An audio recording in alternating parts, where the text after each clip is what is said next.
programa Saber Direito desta semana é com o professor Mariano Borges. O curso é sobre Direito Administrativo. Tem dúvidas sobre o assunto? Mande um e-mail para a gente, saberdireito@stf.jus.br. E você também pode estudar pela internet, www.tvjustiça.jus.br. Olá, senhores. Meu nome é Mariano Borges, sou professor de Direito Administrativo e de Legislação Correlata, sou advogado militante, atuo na área do direito público, sou professor de graduações, de pós-graduações e de cursos preparatórios para concurso público na área do direito administrativo. Pois bem, nós estamos tratando o ato administrativo à luz da Lei 9784, a lei que regula o processo administrativo federal. Falamos sobre competência, falamos sobre delegação de competência, falamos sobre avocação de competência, instituto regulado pela Lei 9784. Falamos também sobre elementos do ato administrativo, falamos sobre o processo, do fato de que se trata de o desencadear de procedimentos no intuito de se chegar a uma finalidade. E, segundo o direito processual administrativo, que esses procedimentos se desencadeiam por meio de atos administrativos. Nesse sentido, vimos que esses atos administrativos são manifestações unilaterais da administração pública, a qual, ao editá-los, atua na qualidade de administração pública, na defesa do interesse público e, por isso, dotada de supremacia. Essa supremacia, esse poder que faculta ao ato, muitas vezes, impor obrigações, modificar, adquirir, resguardar, transferir, extinguir direitos.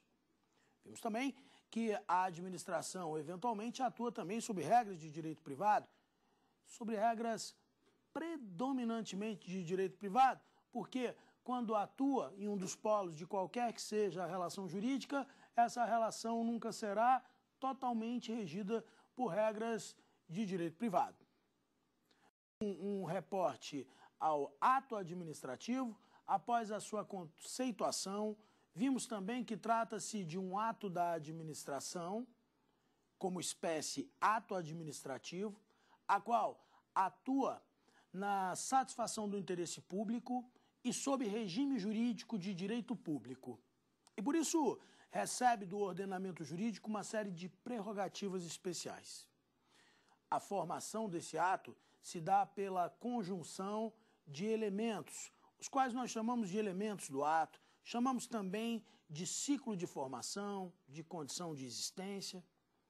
Vimos, fazendo uma breve digressão ao direito civil, que são elementos de todos e de quaisquer atos administrativos, o sujeito, a finalidade e a forma.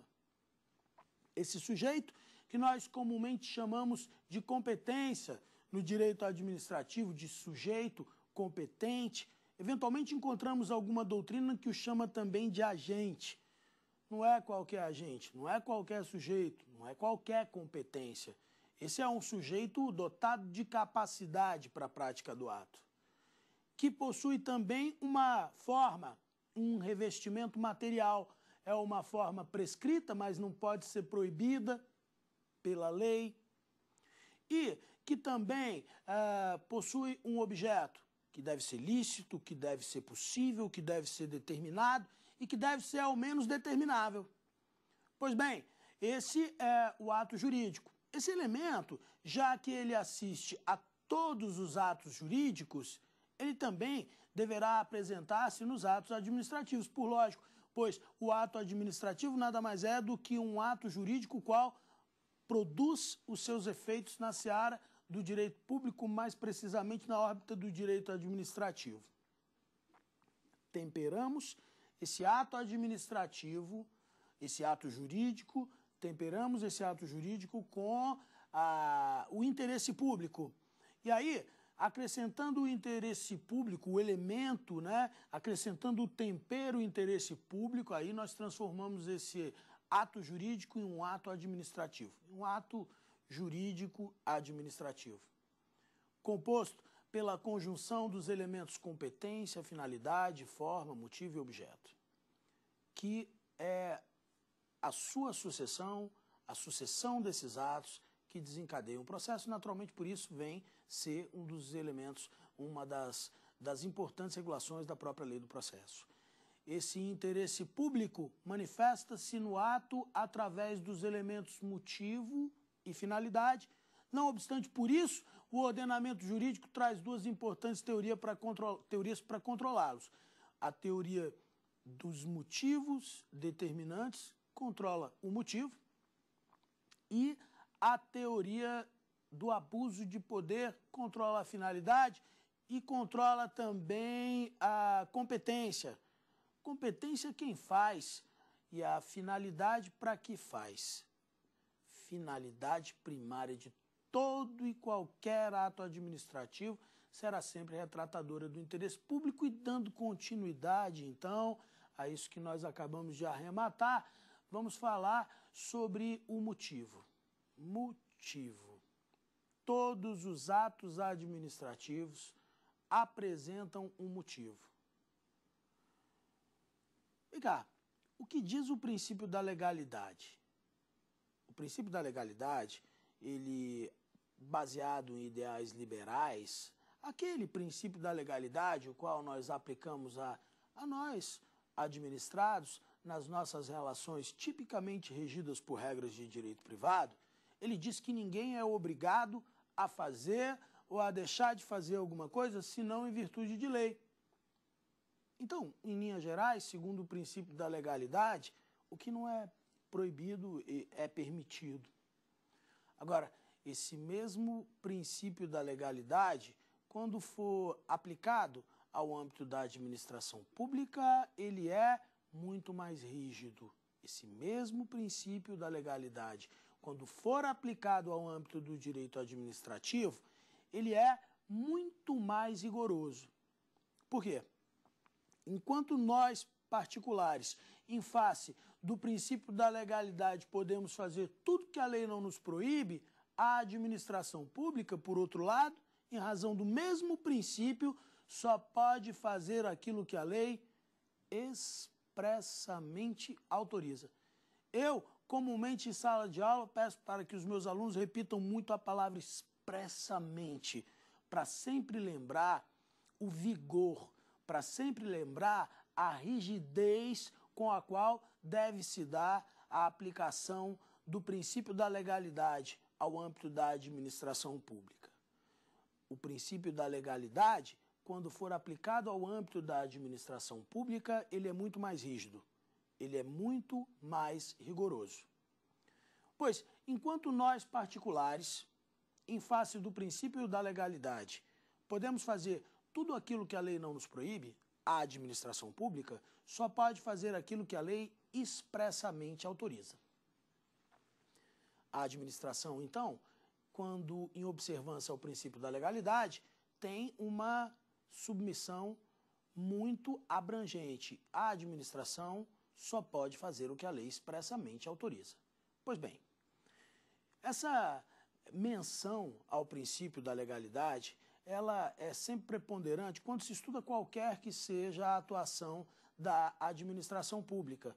Aliás, o princípio da legalidade, que é o princípio basilar, não é, do nosso ordenamento jurídico, pois nós vivemos em um Estado de Direito, onde possuímos o princípio da legalidade como a coluna vertebral de sustentação do nosso modelo de Estado.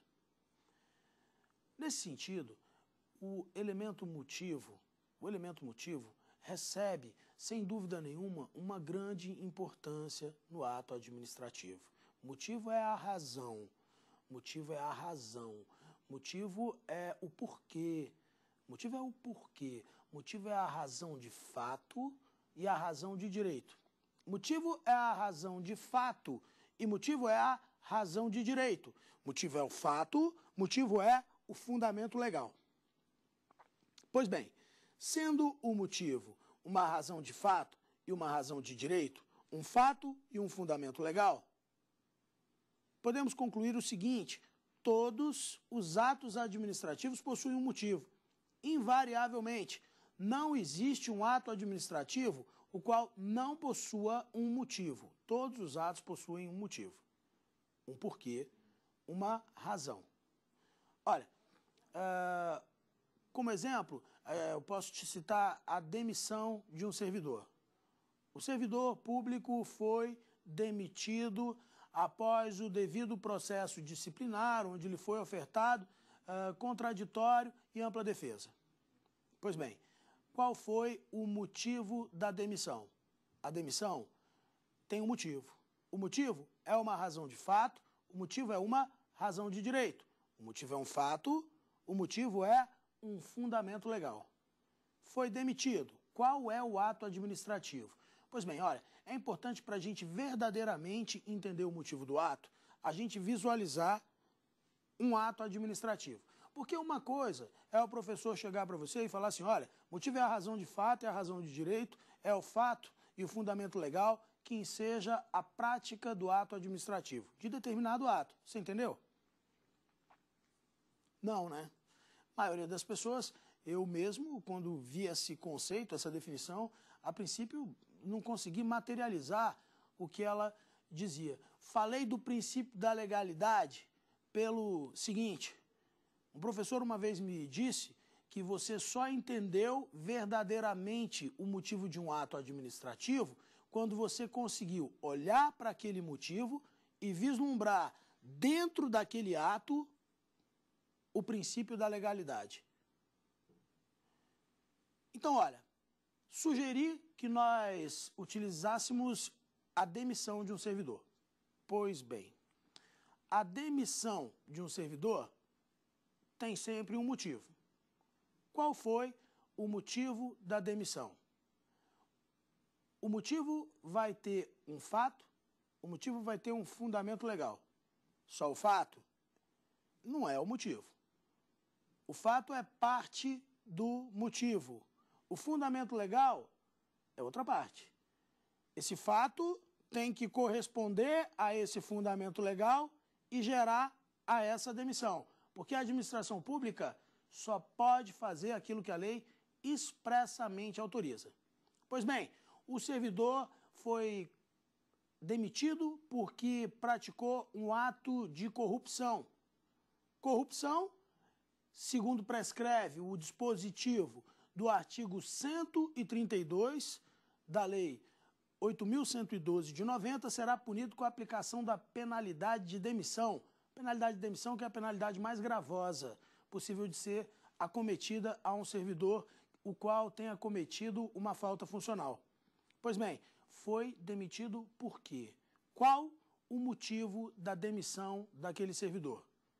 O motivo da demissão daquele servidor é porque praticou um ato de corrupção, o qual, descrito na inteligência do dispositivo do artigo 132 da Lei 8.112 de 90, gera a esse servidor a aplicação de uma penalidade de demissão. Então, o motivo da demissão, corrupção por violação ao artigo 132 da Lei 8.112 de 90. Todos os atos possuem um motivo. Todos os atos possuem um motivo. Agora, motivo e possui também uma motivação? Em todos os atos a motivação é obrigatória? Quem nos auxilia e nos orienta quanto à obrigatoriedade da motivação dos atos administrativos é a Lei 9784, na inteligência do dispositivo do seu artigo 50. Parte significativa da doutrina, e aliás é um posicionamento cada vez mais crescente, apregou que a motivação dos atos administrativos é obrigatória em todo e em qualquer ato administrativo, conquanto a doutrina, e cada vez mais crescente doutrina, seja pontual nesse sentido, a Lei 9784 ainda nos diz